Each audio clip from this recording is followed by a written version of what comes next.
You're on 121.5, the emergency frequency.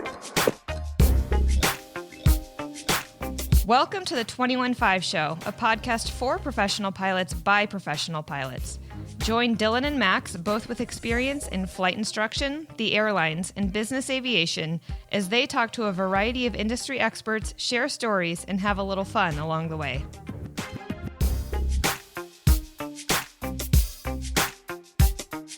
We're joining you with heavy hearts here at the 21.5 podcast today. Max, I got an email over the weekend. My order for my Aerion Supersonic aircraft might be in jeopardy. That's been canceled? It could be canceled. I Did don't you know. lose your deposit? Could have. I don't know. Yeah, honestly, everybody that is going to launch a company with a brand new revolutionary airplane never seems to have the highest success rate. But this one, I was like, wow, that sounds really cool. I think there's a market for that, yada, yada, yada. And then when they partnered with Boeing, I was like, then I turned the corner. I was like, wow, I think this might happen. I mean, FlexJet had a big order with them. That's what I mean. don't They know. had orders like... I don't know if we're ready to start throwing dirt on the coffin yet. We had a couple folks online saying this might just be some posturing and some other stuff for funding negotiations. So I don't know. I don't know if it's the end there. I just wondered, supersonic wise, it seemed like you keep those airplanes in like LA and New York, right? And they're basically they're also trying to have a regulation change that they're anticipating for low supersonic flight over the continental U.S. I don't know. It just seemed like, I think the technology is up on that. Like they've demonstrated the ability to keep the noise down. But wouldn't you, if you're an aircraft owner, it doesn't seem like you'd want to buy one as a private individual. It seems like that'd be good to just charter when you needed, kind of thing. But why were people buying the Citation 10 that went a little bit faster? Yeah, but you could, if you were flying into the middle of the country, you could actually still use a Citation 10. That's what I'm saying. Like with the booms and the current regulations. But why do you buy a G5 if you only go oceanic a couple times a year? Like, But the only reason to own that airplane is to go supersonic. And if you can only go supersonic over the ocean, you know what I'm saying? Yeah, I see what you're saying. But it's the same. But any airplane, not one airplane does everything perfect. Exactly, they all do something good. Yeah. And I guess if I you're flew running Gulfstream for a long time where we flew a lot of 1 hour legs. So I know. Primarily, I would say. Right. 1 hour legs. So exactly. I don't know. It was interesting. Well, we'll cool. see. That's why. I guess. Yeah.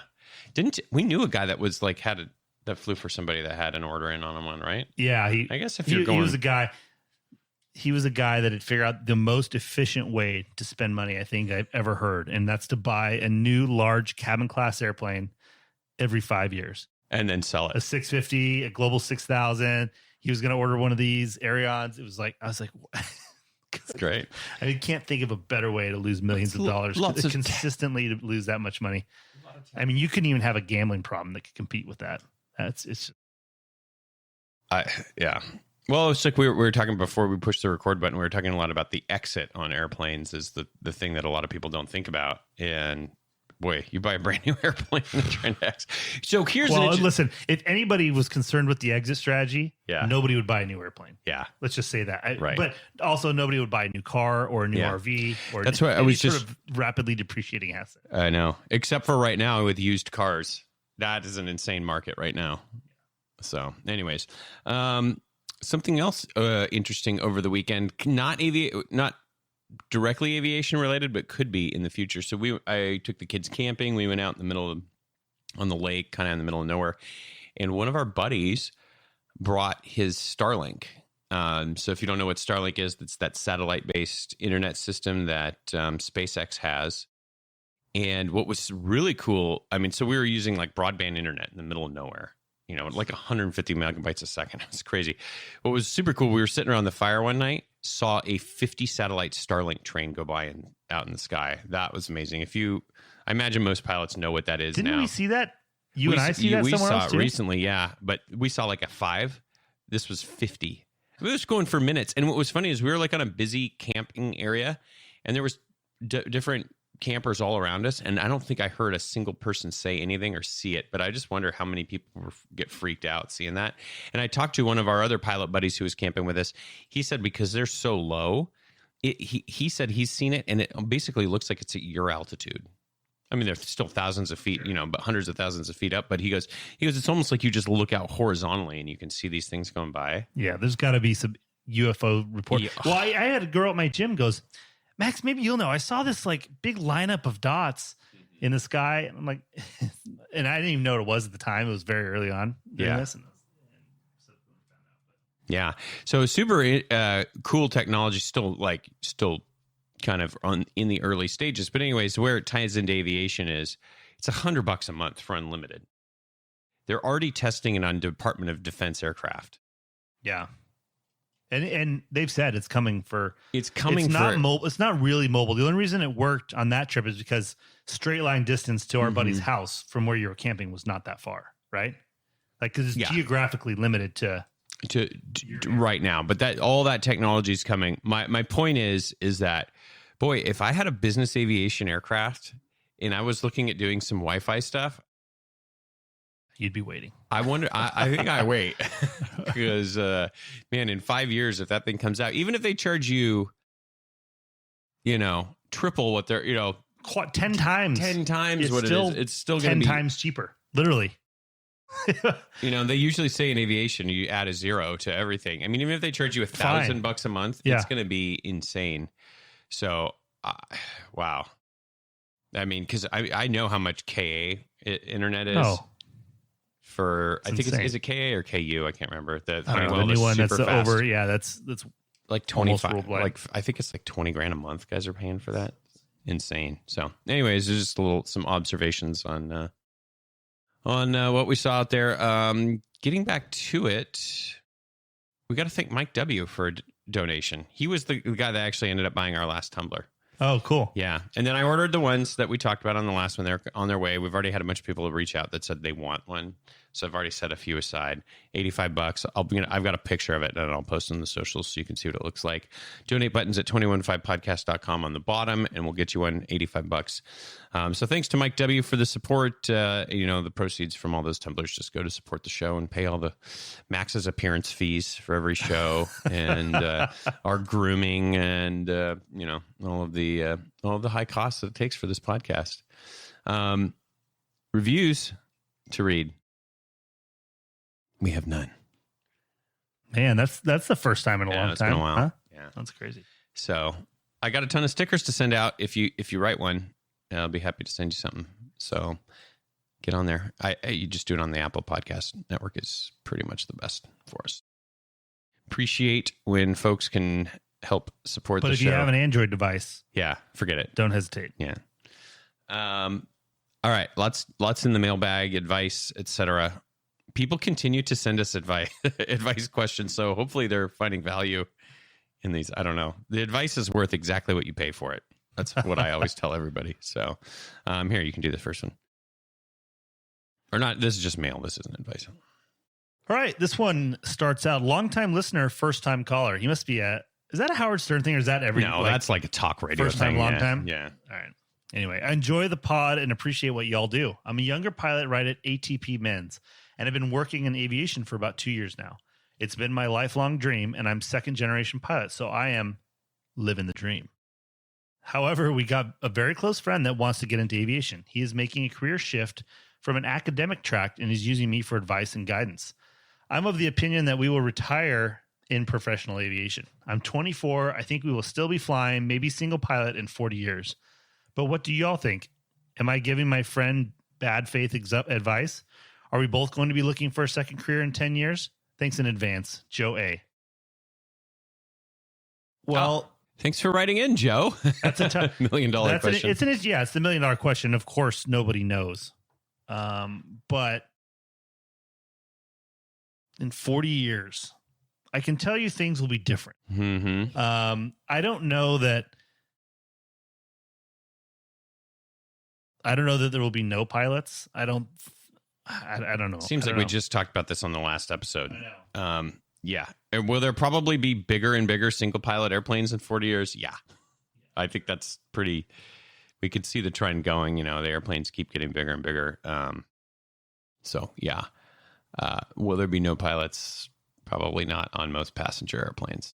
Yeah, it's just really, things will be different for sure. And on passenger, I mean, they're already testing. A lot of us, Autoland's been around for a long time. I mean, the technology certainly exists to replace pilots, but there's also unions in the way of that, and regulation and everything else. And that's where the big question mark is, right? Well, I think, yeah. And if you look at the supply, all of the pilot supply forecasts, show that there's going to be a big deficit, and Boeing runs their studies and everything.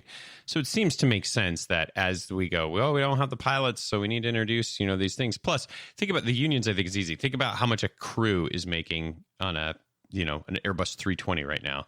Now just pitch to the union. Oh, okay. Everyone gets 25% raises. Everyone gets a 25% raise. They go, oh yeah. What number is that? Maybe it's not 25%. I don't know. But at some point, I think history has shown us that, the dollar will prevail. So at some point, everyone will go, yeah, this is great. So yeah, I mean, social acceptance, all of that.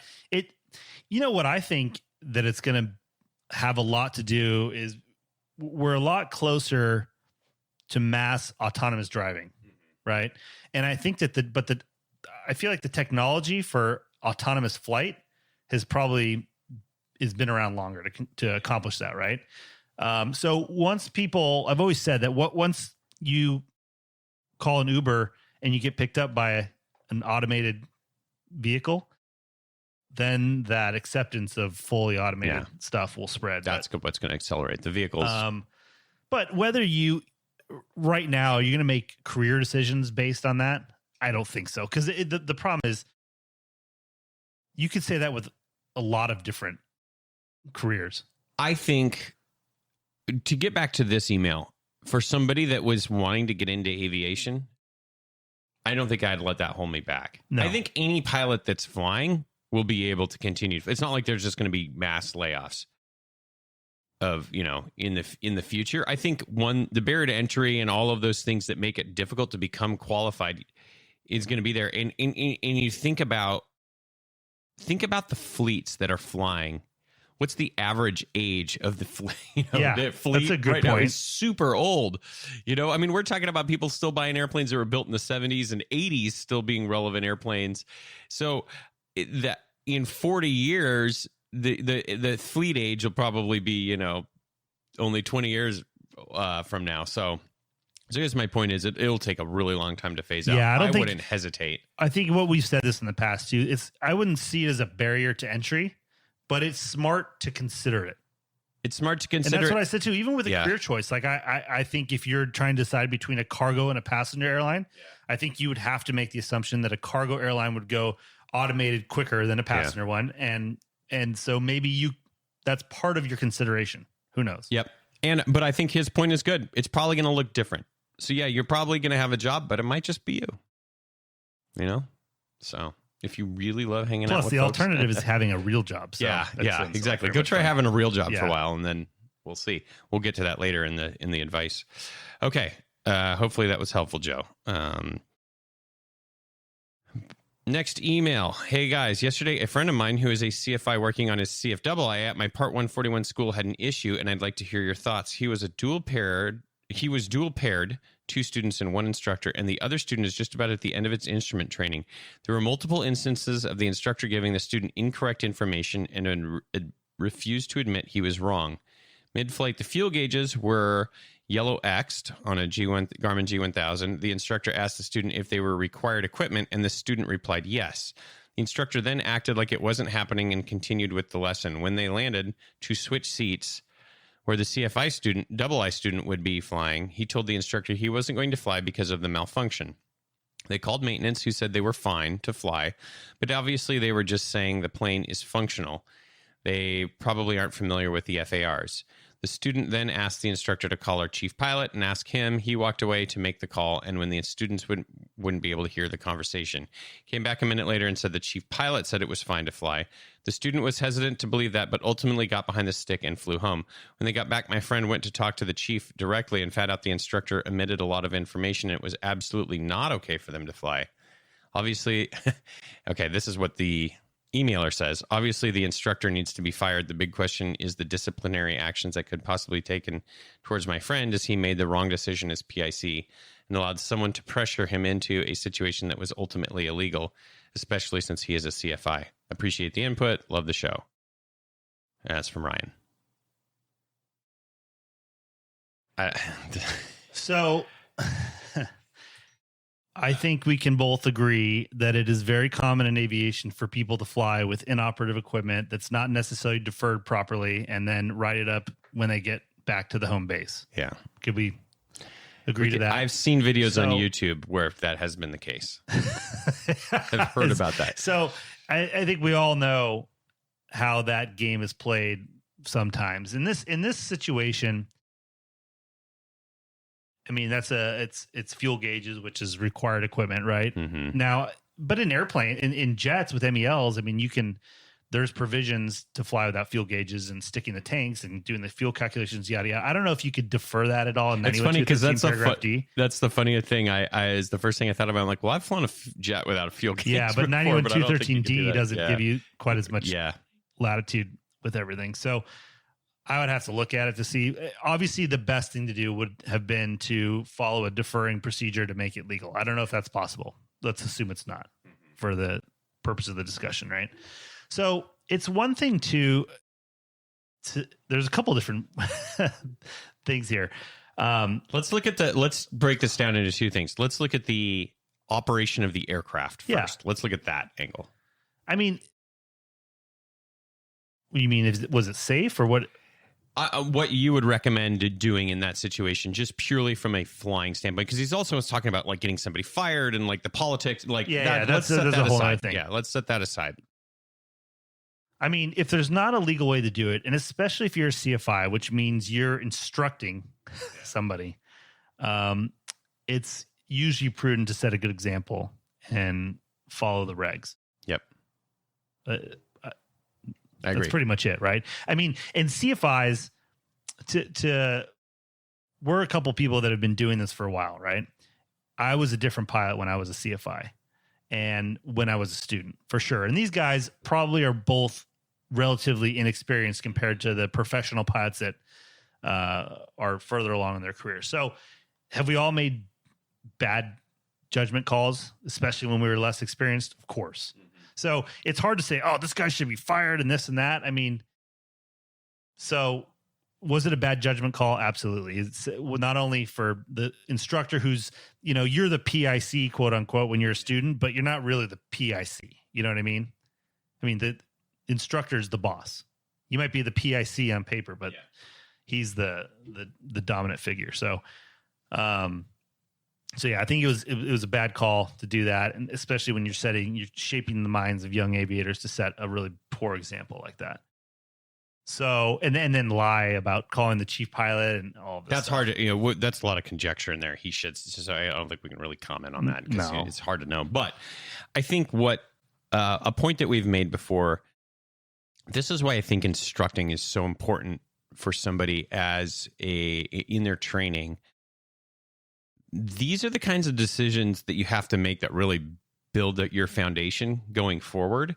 And even though it's it's not maybe the biggest airplane or a huge charter operation or something, it's like the principles of the decision are the same. Basically, it's like, can we complete the mission? Can we do these things? Are we going to disrupt the training for the next student? And all these considerations probably that people that are running a business encounter, and you as the PIC get in the middle of that, and that's where you have to make those. That's where you have to remember, as a pilot, you never get paid more to break the law. Yeah, exactly. It's rarely been, and that's even just with dumb stuff. Like I said, where people won't do the paperwork and MEL something, and they'll just fly out, and write it up when they get home.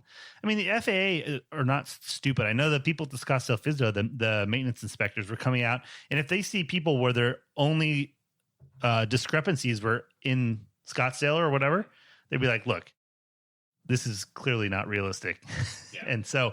And I even had a mechanic that didn't want me to MEL stuff. I'm like, and I basically just told him to piss off, and I was going to do it anyway. What's he going to do? I mean, yeah, exactly. Sorry. Great last piece of advice.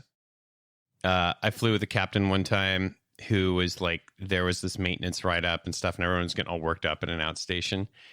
And no, it wasn't me. It was Ted.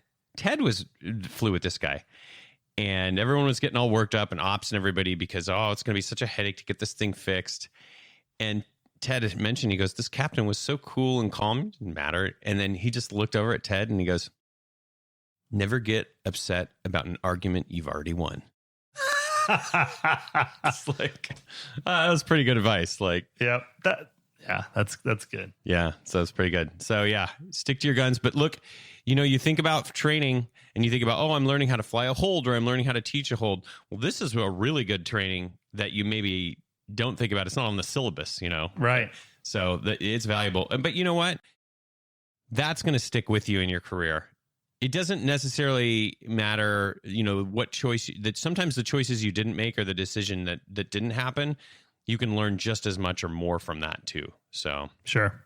Anyways. And that's where I think the chief pilot now getting the whole story here after the fact probably needs to call everybody in and try, instead of firing people and going nuts, like sit everybody down, turn this into a teaching experience where assumably the chief has more experience as, look, guys. And it's impossible. Turns it into a positive. Yeah, experience. It's impossible. Fill out your ASRS report and move out smartly. Yeah, and it's impossible for us to know all the details on that, so I won't comment. But it's funny, that makes me think of something. We could provide a moose update. We had a big milestone. Oh, okay. Let's break for a moose came update. out to provide firefighting assistance, and in the event it was required, and to video and to help me with. We fired up the moose for the first time. Mm-hmm. You put a video out somewhere, right? Yeah, it was a big hit on social media. Really? A lot of folks. A lot of smoke, a lot of noise. Pretty much what you expect. So that was cool. And what's funny, what made me think about this is in the moose, I put in these like fancy capacitance type fuel gauges that are super accurate. It interact with the G3X and all the technology and yada yada. And but I still have sight gauges. Sight gauges, right? Yeah, kind of high wing. Of course. So I was thinking about that. I'm like, wow, what if one of those failed in my plane? What would I do? I was like, wait a minute, I have fuel gauges still. Smart. Redundant. Redundancy is the key to air power. I remember I told the story on the podcast when I had to stick the tanks because and you flipped the book upside down. Everyone's looking at us. So anyways, it's pretty interesting. Okay. So thanks for the mailbag. If you want, if you got something to say, it's info@215podcast.com. You can shoot in your comments or thoughts. We always appreciate it. We'd love to read them on the episode, on the air. Coming up next, flight advice. But before we give some flight advice to a listener, let's give some flight advice to everybody. And that's how to protect your medical certificate, Max. There's one. I just gave this advice minutes ago, literally. Go ahead. To one of our listeners. Yeah. I thought you made a really good, just tell. So go one ahead. of our buddies who flies at the same hangar, he wanted to talk. He's going to have, he's kind of like a Dylan, I would say, right? Just incredibly good looking, handsome, very. A lot of swagger. Mm-hmm.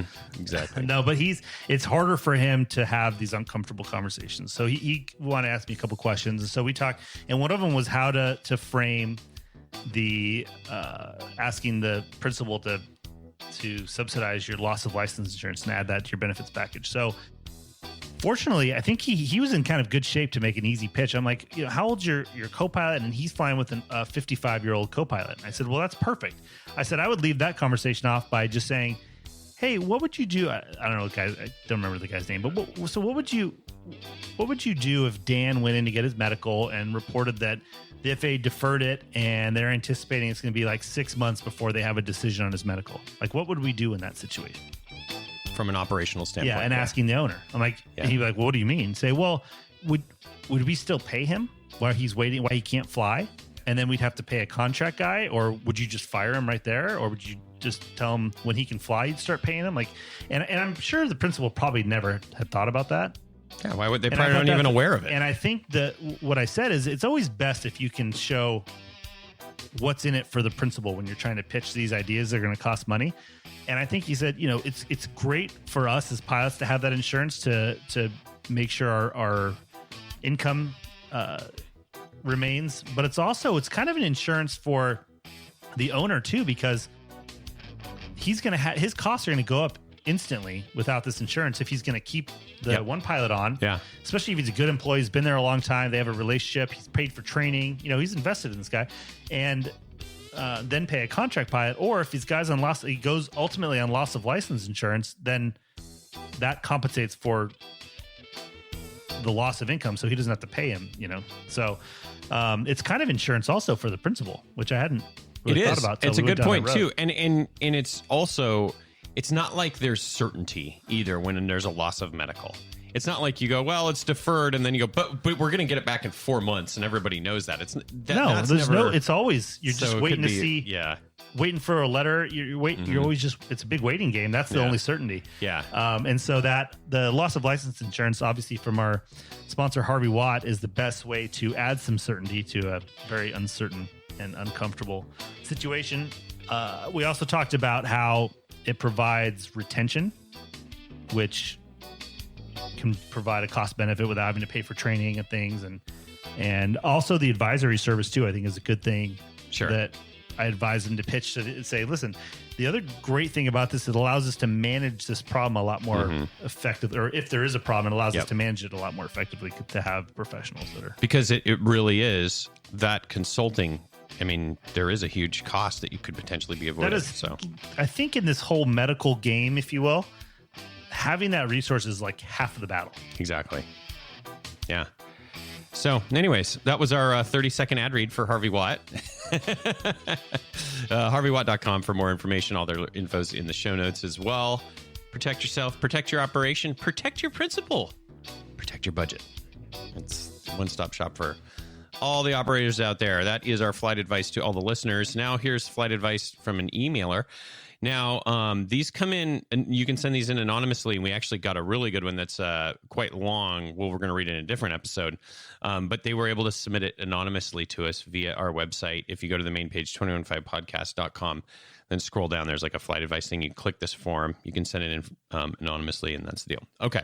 We'll see. Oh, and I also wanted to mention that we had a listener, Damien, who had written into flight advice. And what was cool is we had advised him on some stuff.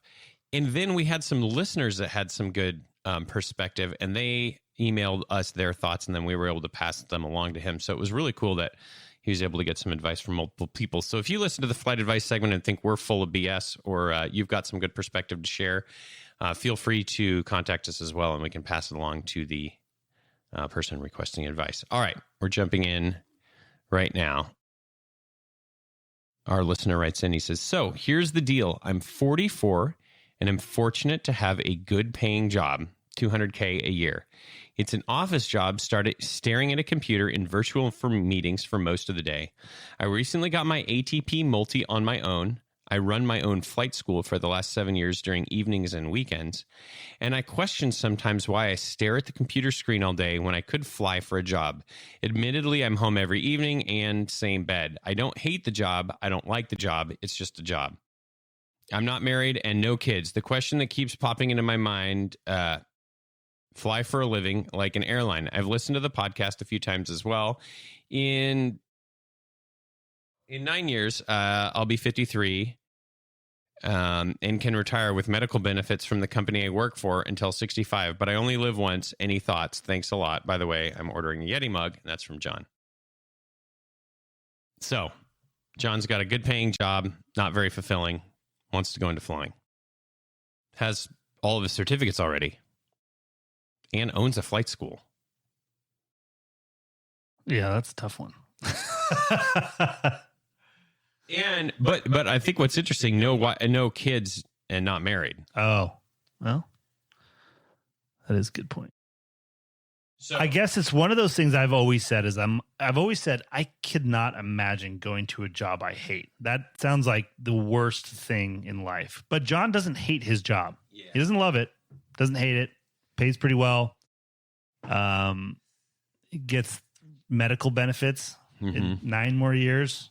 But 9 years is a lot of time to spend most of your time doing something that you don't like, essentially, because he doesn't say he likes it, doesn't hate it, but he doesn't like it.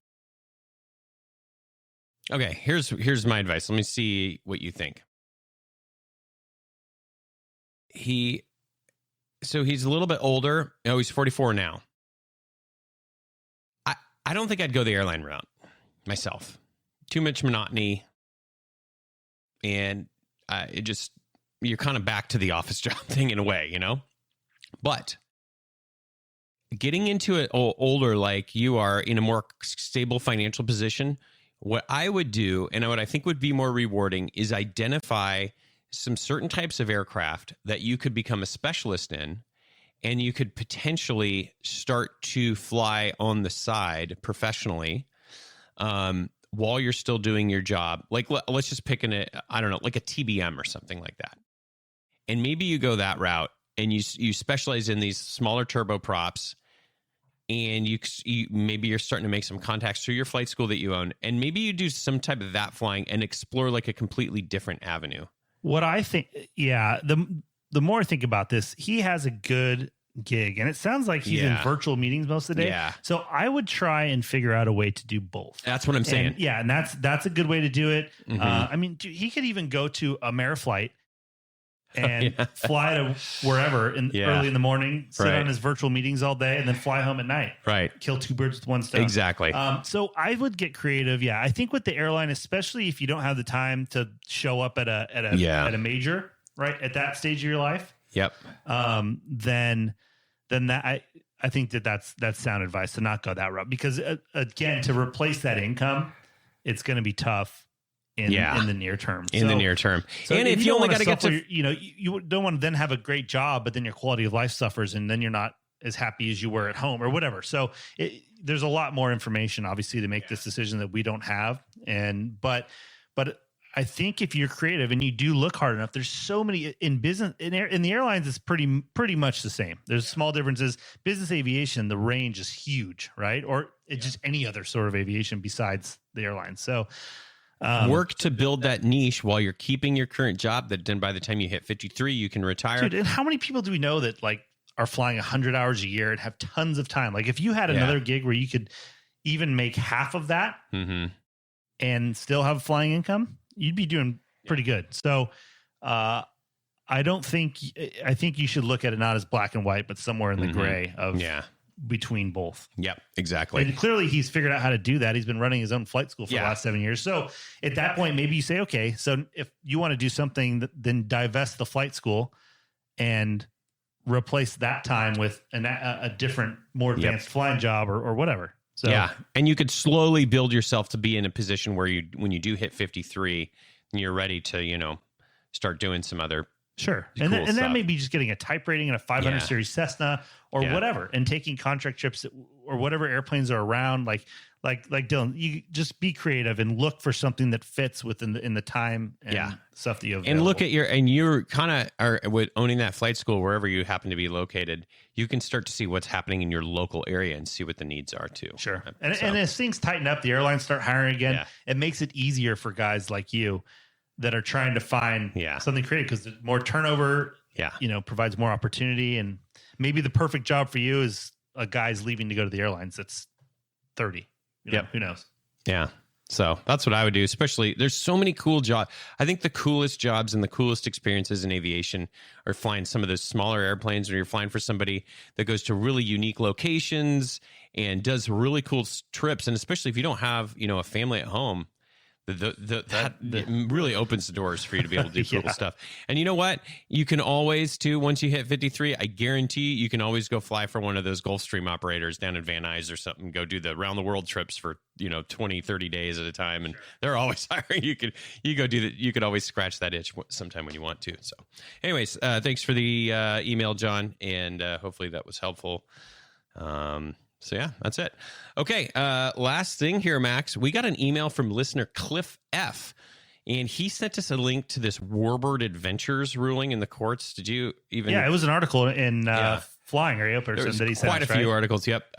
So he sent us a link to that. We read a little bit about it. Honestly, still didn't really understand the ramifications. It was kind of... Oh, I get it. It's a weird deal. There was some clickbait type stuff, though, because they're like, oh, flight instructors are going to be affected, and everyone kind of freaked out for a little bit, and then you kind of read the article, and you go, well, maybe not, exactly. But anyways, Regardless, we used our network via Pro Pilot World. Shout out to screen name Huck there, who's an aviation attorney, and he connected us with Justine Harrison, who's the general counsel for Aopa. So we're going to give her a call and figure out what exactly is going on with this ruling. But before we get that interview started, wanted to mention our friends over at the Advanced Aircrew Academy. Absolutely. If you are a department manager or somebody that's in charge of training, we can't recommend Advanced Aircrew Academy enough for your annual training requirements or anything in addition to that. They have so many cool courses that are available for anybody that's looking to further information. We've always talked about the Slacker 91 pilots that don't have to have any sort of additional training requirements besides recurrent. And if I was running a flight department, especially with a larger one, I would definitely be assigning these. What do you think would be good? Modules. Like, what's reasonable? Do you think you assign like, hey, once a quarter? Once a quarter, you that's do how one it, course. That's how it is at the airlines. Yeah. And you get these on your iPad and you do these distance learning modules. It's exactly like that. And it's really, it's not bad. They're well done. They're interesting. And that's how Advanced Aircrew Academy is. It's when you do it, it's not like some of the other training providers I think that we've all been through under 135 and stuff that are just like pulling teeth. But this is great information. So look for our friends at Advanced Aircrew Academy to further your aviation knowledge and provide any sort of required training as well. Aircrewacademy.com. Links are in the show notes for that. Okay, on to the interview. Max joining us today, a very special guest, Justine Harrison. She's the general counsel for the Aircraft Owners and Pilots Association. So mind your manners. Welcome to the show. Welcome, Justine. Thank you. It's a pleasure to be here.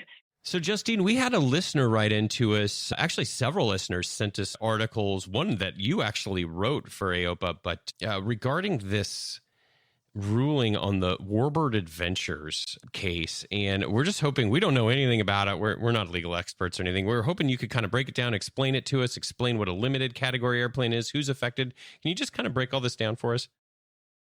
Sure. And it is a bit of a confusing situation. This is a case that got up to the D.C. Circuit Court of Appeals in a really unusual way. And the D.C. Circuit Court of Appeals is that first layer underneath the U.S. Supreme Court. So normally when you have a case that goes up there, an aviation case, it's been before an NTSB administrative law judge and involving a certificate action, or it's been before a DOT administrative law judge involving a civil monetary penalty. But in this particular case, the FAA issued an emergency cease and desist order to an operator of a limited category aircraft, a beautiful P-40 Warhawk. And they said you need to cease and desist immediately from providing flight instruction in that aircraft without an exemption. So if we take a step back, there are not a lot of limited category aircraft out there.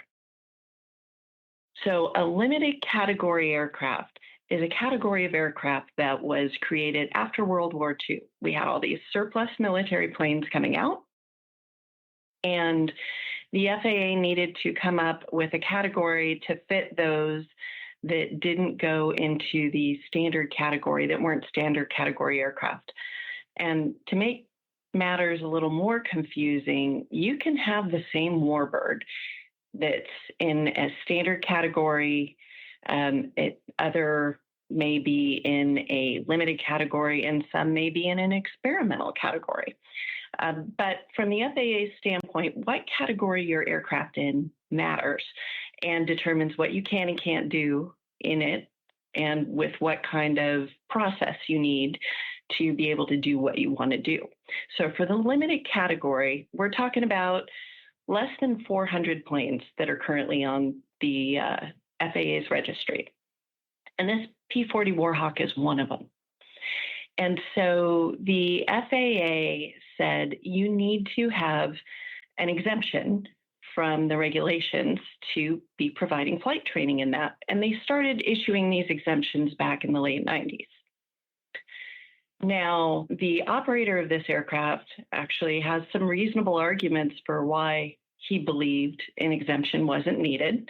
And so when the FAA said, you need an exemption to do what you're doing, flight instruction, because FAR 91-315, which applies to limited category aircraft, says that you cannot provide flight training in the limited category aircraft.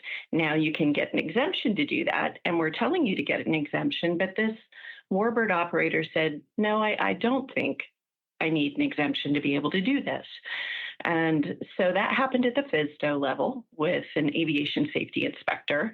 And then it elevated up with a lot of back and forth between the airman, his attorney, and the FAA counsel. And then the FAA chief counsel's office sent a letter saying, listen, our opinion still is that you need to have an exemption to do what you're doing, which is flight instruction in that aircraft, limited category aircraft.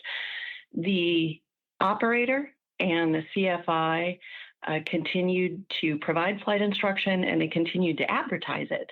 So the FAA issued this emergency cease and desist. So what happened was when this got up to the DC Circuit Court of Appeals, which it's an unusual legal mechanism that allowed them to go directly to the DC Circuit Court of Appeals, the question before the court was, we'd like you to review this emergency cease and desist and then determine whether it should stand. The court's decision, which is really short, just said, no, we're going to decline to review. Now, so that's the one thing we know, is they said that cease and desist stands. But what they said in their reasoning is why this stands is the FAA has offered compelling evidence that they had a reasonable basis to put this in place and to issue this. And they looked at 91-315, and they looked at the behavior of being asked to stop doing what he was doing or apply for an exemption and the continuance. And they said, so we are deciding not to review it. And in their analysis, explaining why they decided that, they used some broader language. And that's what has raised concerns throughout the flight training industry. So what they have said was, we believe that you need an exemption to do what you're doing, and because you were getting paid to provide flight instruction and you had a student in your aircraft, that's carrying a person for compensation or hire. And that's the language that has concerned the flight instruction industry. Yeah, because that essentially says that you're an air carrier, right? Yes, and that's a very different position than the FAA has always communicated. Sure. And remember, that's the court saying that, not the FAA, in the opinion. But what's the difference, really? Well, here's the difference. It's interesting. So this particular opinion was issued in an unpublished manner. And what that means is the court didn't think it was setting any new precedent. The court didn't think it was ruffling any feathers. The court just said, hey, we're stating the obvious here. We have a short 2-page opinion, and we're going to issue it unpublished because we really don't think we're creating any sort of ripple effect or changes. And part of this is because historically, the FAA, when they talk about compensation for flight instruction, they've been very clear in Federal Register notices, preambles, in a variety of legal interpretations to say, you're not carrying passengers or property for hire. So you don't have to worry about the air carrier side of things. When you're getting compensated for providing flight instruction, you're getting compensated for providing instruction, not for carrying someone around. Mm-hmm. But the particular wording in 91-315 in the limited category didn't use the word passenger. It used the word person. And so the court just looked at it in a very plain manner and said, a student is a person. They were in the plane, and therefore, and you got compensation instructor. Therefore, we think you were carrying a person for compensation or hire. The interesting thing about this, I'm sorry, go ahead. I was just curious. So is it kind of just a lack of understanding on the ramifications of interpreting that is kind of, they just didn't understand what they're doing basically, or what the potential ramifications could be? It could be, in that this is a court that doesn't hear aviation cases very often. And actually AOPA, EAA, GAMA, NAFI, the North American Trainer Association, we all got together and submitted an amicus brief to say, hey, wait a second, court, we understand you're looking at this case, but please be very, very careful and narrowly tailor your language in this so that you don't create any ripple effects in the industry. And unfortunately, when we saw that opinion, it did have some wording that caused concern. However, it doesn't have any immediate effect, except for the one clear thing out of this case is if you are providing instruction in a limited category aircraft, you need to have an exemption in place. And so we're talking about under 400 aircraft that are out there. And there are roughly a couple of dozen exemptions that have been granted. So this is not a typical training aircraft. This is not your Cessna 172. These are very specialized aircraft. But the problem that the immediate impact and the problem that this decision has created for people in limited category aircraft and for owners is until the FAA says otherwise, you need an exemption just to get a BFR in your own aircraft. Oh. That's interesting. I didn't think about that. Okay. So we don't think that's what the FAA intended, but by the broad language that's in the opinion right now, the one thing we're clear on is the court has said, we believe you need an exemption to provide that training. But again, they didn't have a big underlying case to argue this. And so all they said is, we're going to allow the cease and desist to stand. And they gave their reasoning why, but there's actually two other simultaneous cases going on, a civil monetary penalty case, as well as a certificate action case involving the same set of facts and the same parties. And those cases will likely be argued, and those courts, those judges could come to a more nuanced opinion on the topic. And in the interim, we've asked the FAA, AOPA, GAMA, and others to say, please clarify what this means for three things. Number one, for flight instruction in general and how it's characterized. Number two, what does this mean for limited category instruction? And number three, what does this mean for instruction in other categories? Because there are other regulations out there that also use that persons or property language. So what does this mean in a broader sense? And we're looking forward to hearing back with some clarifications from the FAA on this.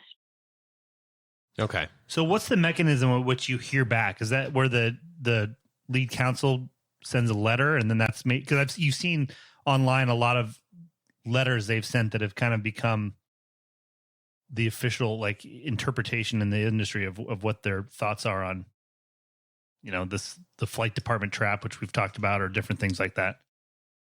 Right. Well, so they have a few different ways they could do it. And that's one of them, is to just respond with a letter and make that public. Another way is they could do some direct to final policy announcements saying, this is our formal policy on this. Again, the ability to talk about what this case means in a more nuanced way. So they have a few different ways they can look at this. And another way they could do it is to issue regulations that clarify, but that's a much longer process. The regulatory process usually takes a few years. I was going to say, the one thing we do know is it will be really quick, easy to access, and very clear. Everybody will completely understand it as soon as it's issued, right? Yes. So the important thing, I mean, you know, I think the important thing, the immediate group that's really impacted is these Warbird owners who may have trouble accessing training even in their own aircraft. Right. And so that's the group that, hey, we're in summer flying season right now. We're going into air show season. We want to make sure that people have easy and wide pathways to get as much training as they want or they need or their insurer may require for them to have in their aircraft. So that's an easy area where hopefully the FAA can put some clarification out there. And there is some precedent for that. In the experimental world, the FAA has delineated what you need to do to be able to get training in an experimental aircraft. And one of the delineating factors is whether the student owns the aircraft or not. So, yeah, that was my next question is, could we see an impact in experimental aircraft training too? Because, I mean, it's kind of the same thing where you may have to own the airplane. No, I don't believe so, because the experimental regulations are different. And so the experimental regulations were actually changed not too long ago. And there is 91-319A, which also prohibits the carriage of persons or property for comp or hire in an aircraft. However, they added a different part under 91-319 and said, but if you are getting training or want to provide training in an experimental aircraft, A, if you own your own aircraft, that's not an issue. But B, if you are an instructor and you're providing the aircraft, then you need to get a letter of deviation authority. And that's a process that you can do through your local FSDO. It's much quicker and it's much less burdensome than the exemption process. Oh. The exemption process can take months or more after you submit your request to get a response, and then they're good for 2 years. And how long does the other one take?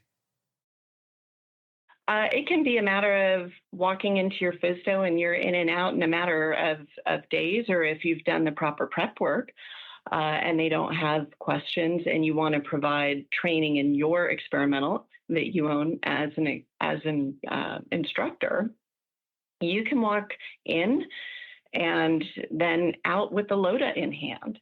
So it's a very different and streamlined process, and it's handled mainly at the local level, whereas exemptions are handled up at headquarters. You know, I have a question about that too that relates to the experimental flight training thing, because one of the things that I've always thought was really crazy is that somebody builds an experimental airplane that there aren't that many of, and then they're supposed to go fly it during the flight test period, of which you can only you can be the only person aboard. But it doesn't allow, there's no provision to allow somebody that has, some experience in that type of airplane to go fly with you for the first flight or two and kind of check you out so you can do your flight test period. Has there ever been any exemption or any way around that for somebody to like get a couple landings in an uncommon airplane with somebody that's flown it before? Well, there actually is. So back in 2014, the FAA had looked at what was happening in the experimental world, and there was some concern about the level of mishaps and accidents by people, particularly during that phase one training, phase one flight testing in an experimental. And, most of us who build, I'm an aircraft builder too, I'm not a trained test pilot, and I don't have a lot of make and model experience. In fact, I didn't have any when I was building the AirCam. And so the FAA put out its advisory circular 90-116, and it's called an additional pilot program for phase one flight. And it's exactly for the reasons you're talking about. It's saying, listen, we understand you've built the aircraft. It's your baby. You want to go up on the first flight, but you may not be the most qualified person to do that first flight. So why don't we at least make sure you can get a highly qualified person to ride along with you during that phase one, the most critical early flight testing for an experimental. And that program's been very successful. Huh. All right. What is a guy charging to, or a gal charging to go up on that first flight in an airplane they didn't build? That's going to be for the adventure seekers, right? Yes, but I mean, you hire someone with a lot of experience. So, for instance, we built an air cam and had no test flight background and no make and model experience, and we are the definition of amateurs. Right. So, I will tell you that we found somebody who had thousands and thousands and thousands of hours make and model experience, and then they do the most thorough pre-flight you have ever seen. Right. And then they do incremental testing. You don't just go out, do a run up and take off. You start slow, you do some taxi testing, faster taxi testing, et cetera. So it's very incremental until they break ground and actually have that first flight. That sounds very smart. That's a cool program. I didn't know. So you learned something today, Max. It's funny. I've Googled that and stuff, and I couldn't find that until Justine, we'll provide you with Max's address so you can send a bill to him. It's going to be so any other stuff you want to cover before we wrap the Warbird Adventures ruling conversation? On that conversation, I would just want to say a couple of things. Number one, the only immediate impact is for people who are providing training in limited category aircraft. And that's a very small number of people and small number of aircraft. And hopefully the FAA will come out with some more nuanced guidance for us pretty soon that will keep those pathways to training in those aircraft open and easy to access. The other questions that are raised, the bigger questions, first of all, the air carrier certificate requirement that I've heard people talking about, I think sometimes people forget that 119.1 provides exceptions to when you need an air carrier certificate, and student instruction and training are two of those exceptions, in addition to ferry flights and survey flights and a variety of other things. So I am not concerned about flight schools needing to get 135 certificates. Okay. I think what we need clarification on is flight instruction considered carrying a person for comp or hire? And if so, what are the downstream impacts? So for right now, you don't need necessarily a second class certificate to provide flight instruction. You can have a third class medical, or in certain cases, you may not even need a medical to be providing the flight instruction. And so those are the downstream effects that we really need clarity on what does that mean. But the FAA has not been going out there and making any sweeping moves. So we believe the FAA is thinking this through and coming up with clarifications for the flight industry, because it's in the interest of safety to make sure that people have easy access to training as often as they want and need it. Right. Yeah. That's good. Well, it's refreshing to hear. So, Max and I are both customers of the AOPA Legal Services Protection Program. And, our audience is mostly professional pilots. So I was wondering if you could just explain that program a little bit. And AOPA, sometimes you don't think of as maybe for the professional pilot, but could you explain why it's for most pilots, it's important to have some protection? Absolutely. So we have two different levels of pilot protection services membership. And for the pro pilots, you're going to want the plus level. And we help out in two different areas. One is with medical certification requirements. If you get a request from the FAA for additional medical information, or maybe you need help getting a special issuance or something, we can help with that. And then second is on the legal side, we get calls for help with regulatory clarifications. If there's accidents, incidents, if you've had a deviation, if you get a call from ATC saying, we've got a number for you to copy down. All of those sorts of things are ramp checks that turn into something more than ramp check. We're there to be able to help. And we have attorneys in-house as well as attorneys in all 50 states. And we also help out with if you're buying an aircraft for yourself or you're looking at leasing, we help out with lease agreements, flying clubs, purchase and sale agreements, tie-down agreements, hangar agreements. So we're really a one-stop shop for aviation legal needs. Wow. I didn't realize it was that extensive. Yeah, that's a pretty good deal. That's one of the checks I write every year that I'm happy to write, but I hope I never have to, never have to make the call. But it sounds like maybe there's some just good resources, Yeah, even just if for I'm not in trouble. more benign stuff. Yeah. Exactly. I got a question. Have you guys been getting calls from more general aviation types of the FAA sending letters and using ADSB for enforcement? That's interesting you say that. We have not seen the FAA using ADSB as a source to mine for enforcement. So they'll use it just like they would radar data if they believe there's been a deviation and they want to preserve all of the evidence that they believe may shed light on the situation. But we have not seen any instances of them particularly mining ADSB data. Where we have seen that happen has actually been outside of the FAA.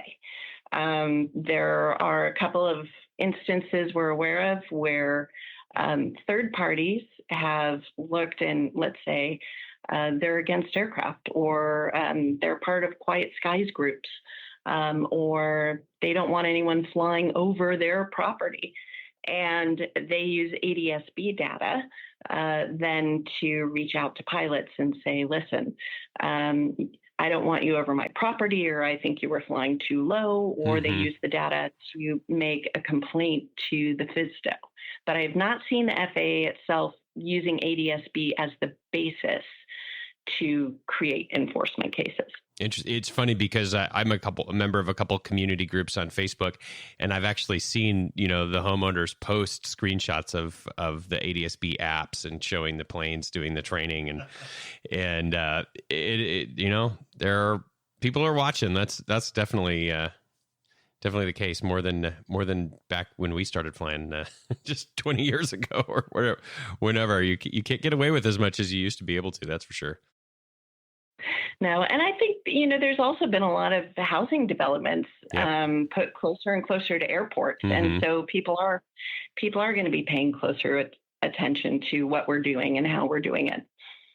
All right. Well, to wrap things up, Justine, when I had talked to you previously, you mentioned an air cam. And you said you were at a fly-in for an air cam. I didn't even know what an air cam was. I had to Google it and look at a picture of it. But you said you built one and you're flying one. Can you tell us a little bit about what the air cam is? And then if you got a good story about it, maybe you could share something. Sure. The air cam's a really fun kit-built experimental plane.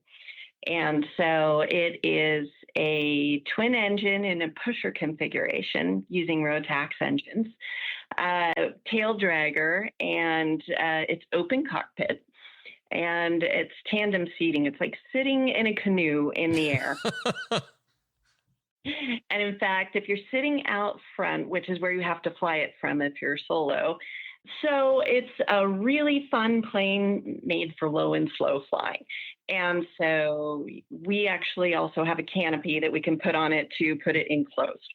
And so it is a plane that is really overpowered. It's got light wing loading. When I take off, I'm climbing at about 2,000 feet a minute. Holy cow. With me and a little bit of fuel, but only going forward at 61 knots is my typical cruise speed. Huh. That's awesome. Wow. I'm looking at pictures right now. They people put floats on them. It looks like they're... So is that why they made it a twin? Because you're flying low and slow, so in case you have a engine failure, you got another one? Exactly. So it was originally designed by Phil Lockwood, who was doing a lot of low-level filming in remote areas for National Geographic and others. Oh. And so he would be flying a little single-engine Breezy and has great visibility. But he said, listen, if we're going low and slow to get the shots you want to get, in a lot of these remote areas, if we have a problem with the engine, that's it. We're not able to get up and out, and we may be going over, a dense forest or something else where there's no good landing opportunities. So he wanted a little more redundancy. And that plane, if you actually watch the videos, it will take off on one engine. They don't recommend that, of course, but it shows how powered it is. Even on floats, it can do that. It's pretty amazing. No way. Wow. So you built one. How long did it take you? Did you start from ground zero? Did you buy a project? Tell us a little bit what that process was like. So started from ground zero, and my partner and I built it together. It took about a year and a half. We did do the fast build fuselage option, which saves you about 400 hours. So that's a big chunk of time. And so we treated it like our evenings, our weekends, and like a full-time job almost outside of work. And so it took us about a year and a half, and it was a really fun experience. I'm really glad we did it. And you learn a lot about the plane, and then you can completely customize it the way you want. And you said you had a good story about it. What happened? So, there are not a lot of air cams out there. So what would often happen, I live on the East Coast now, but for the last 20 years lived in Las Vegas, Nevada, and based the aircraft out of North Las Vegas. So oftentimes when you go to fly, they will vector you out over Nellis. And so I would be going out over Nellis, and I would slow down because I always like to see what's underneath. There could be a pair of A-10s taken off under you or something else really cool. And they would say one of two things: either what kind of plane is that again? Because I was going so slow. And when I throttle back, I'm cruising at 55 miles an hour. And so blue line 60. So it's a really slow plane. And then every once in a while, they'll ask you for your max forward speed, and you have to say, this is my max forward speed. So is it, and yeah. So if the wind's about more than about 20 knots, you probably just kind of leave it on the ground, I imagine, right? Exactly. And if you're going upwind or downwind, if you're near a freeway, if the cars are going faster than you, right, you have a headwind. And if you're going faster than them, you got a tailwind. So. Now, did you have to fly this from Las Vegas to the East Coast? Well, it's funny. When I got my new job out here with AOPA, I didn't have the time to fly it out. So actually, one of my colleagues did. And it took over 30 hours of flying to get it from Las Vegas here, with an awful lot of fuel stops in between. Man, well, it's a good way to build some time, I guess. some multi. Some multi-time. Magical. Yeah, exactly. Everybody's looking for magical multi-time. That's the way to do it. Get an air cam. No one will even, and then no one will know in a job interview what an air cam is. So you're like, yeah. Don't worry about it. Yeah. Oh, that's awesome. Well, Justine, we certainly appreciate your time joining us and breaking this down for us. We'll have your contact info in the show notes and on the website if folks have more questions about this. And we'll be looking, you're going to have to send us a selfie in the air cam sometime. We'd love to see the paint job and what that thing looks like, but pretty cool airplane. Sure. And if you ever get out to the DC area, let me know. It'd be fun to take you up. I might take you up on that. Yeah, it'd be fun. All right. Thanks, Justine. Appreciate it. Thank you. Thanks. Take care. Run on. That's going to do it for the latest episode of the 21.5 Professional Pilots Podcast. Not Professional Legal Analysts Podcast. It's always nice to talk to somebody that knows what they're talking about, isn't it? What was incredible was the way she was just quoting the FARs. Was just like, oh yeah, well, of course, when you think about advisory circulars, she's just like, well, of course, when you think about 91-207 and subparagraph B, it's like, yeah, of course, C is one of my favorites. Mm-hmm. But yeah, I actually the sharpest I was in the regs was definitely when I was like flight instructor. Yeah. Well, because you were going through it every 2 hours. I need to start doing that again. I remember the most annoying question when I was in flight school was always like people would have an answer, and then these check airmen would always be like, what does the AIM recommend? I always remember too when we were going to talk about like night stuff. Yeah. Like private pilot night stuff. I used to go, before our next lesson, I'd like you to determine if it is possible to log nighttime, but not be night landing current with passengers. If that's legal, we'll see you tomorrow. Because it would, think about it. It would require you to look like, There's a lot. Then I discovered after school, unfortunately, that Everything Explained for the Professional Pilot book, which is so nice. Have you ever seen that book? Yeah. And it aggregates all the stuff from, that was the thing that frustrated me, is like, well, the AIM would say one thing, the regs would say one thing, and there was all these different resources, but you didn't, so it was just like, just And then puts there's it all in 100 one. Yeah. advisory circulars. So it was nice. So anyways, free plug for that book. I think it has an iPad app now. But anyways, thanks to Justine Harrison for joining us from AOPA. Thanks to our friends at Harvey Watt and Advanced Aircrew Academy for sponsoring the show. A couple more weeks. I think we'll hopefully fire out another show. I don't know. We're going on vacation next week. So I don't know. We'll figure it out. We'll find a way. Every week. Yeah, that's true. We'll find a way. That's about it. All right, Dylan. Well, until then. Remember, flexibility is the key to air power. See you guys. Later.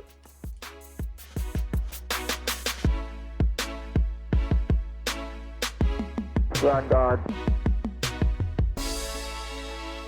The statements made in this show are our own opinions and do not reflect, nor were they under any direction from any of our employers.